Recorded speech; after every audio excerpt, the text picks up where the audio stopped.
20 अप्रैल 1889 को ऑस्ट्रिया के एक छोटे से गांव ब्रानाउ में एडोल्फ हिटलर का जन्म हुआ। उसके पिता एलॉयस हिटलर एक सख्त सरकारी कर्मचारी थे, जबकि माँ क्लारा उसे बहुत प्यार करती थी। हिटलर से पहले उनके 3 बच्चे मर चुके थे, इसलिए क्लारा उसे बहुत लाड़ प्यार देती थी। हिटलर का बचपन आसान नहीं था। उसे स्कूल और अनुशासन पसंद नहीं था। उसके पिता चाहते थे कि वो सरकारी नौकरी करे, लेकिन हिटलर का मन पढ़ाई में नहीं लगता था। पिता और बेटे में अक्सर झगड़े होते और गुस्से में एलॉयस उसे मारते भी थे। 8 साल की उम्र में हिटलर ने चर्च में गाना शुरू किया और कुछ समय तक उसने पादरी बनने का सपना देखा, लेकिन ये सपना जल्दी ही टूट गया। 1900 में हिटलर के छोटे भाई एडमंड की डिप्थीरिया नामक बीमारी से मौत हो गई। इस घटना ने हिटलर को गहरा सदमा पहुंचाया। वो चुपचाप और अकेला रहने लगा और उसका व्यवहार पिता और शिक्षकों के प्रति खराब हो गया और उसकी रुचि कला में बढ़ने लगी। वो एक चित्रकार बनना चाहता था। 1900 में उसके पिता की अचानक मृत्यु हो गई। इसके बाद हिटलर की जिंदगी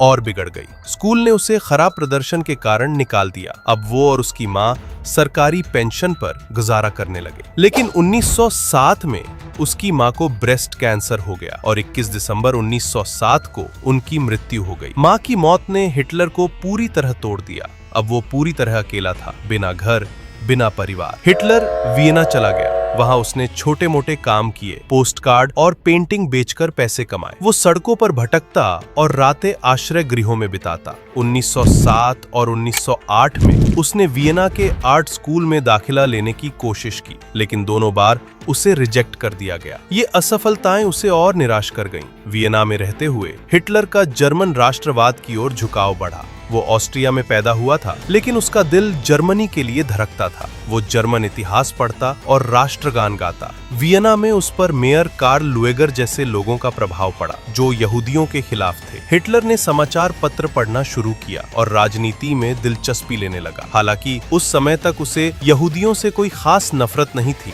क्योंकि वो उनके साथ पेंटिंग का व्यापार भी करता था। 1914 में पहला विश्व युद्ध शुरू हुआ। हिटलर म्यूनिक चला गया और जर्मन सेना में भर्ती हो गया। उसने एक सैनिक के रूप में युद्ध लड़ा। शुरू में वो संदेशवाहक था, लेकिन बाद में वो बहादुरी के लिए जाना जाने लगा। उसने यप्रेस, सोmme और पाशेंडल की लड़ाइयों में हिस्सा लिया। 1916 में वो यप्रेस में घायल हो गया, लेकिन उसने हार नहीं मानी। उसकी बहादुरी के लिए उसे 2 आयरन क्रॉसेस मिले। 1918 में एक गैस हमले में वो अंधा हो गया और अस्पताल में भर्ती रहा। इसी साल जर्मनी ने युद्ध हार गया। ये हिटलर के लिए एक बड़ा सदमा था। उसने इस हार का दोष यहूदियों, मार्क्सवादियों और वाइमार गणतंत्र के नेताओं पर डाला। उसका मानना था कि इन लोगों ने जर्मनी को धोखा दिया है। 1919 में वर्साई की संधि हुई, जिसने जर्मनी को बर्बाद कर दिया। इस संधि के तहत जर्मनी ने अपनी जमीन, सेना और संसाधनों का बड़ा हिस्सा खो दिया। देश पर भारी कर्ज लद गया और अर्थव्यवस्था चरमरा गई। 1923 में जर्मनी में भयंकर मुद्रास्फीति हुई, जिससे लोगों की जिंदगी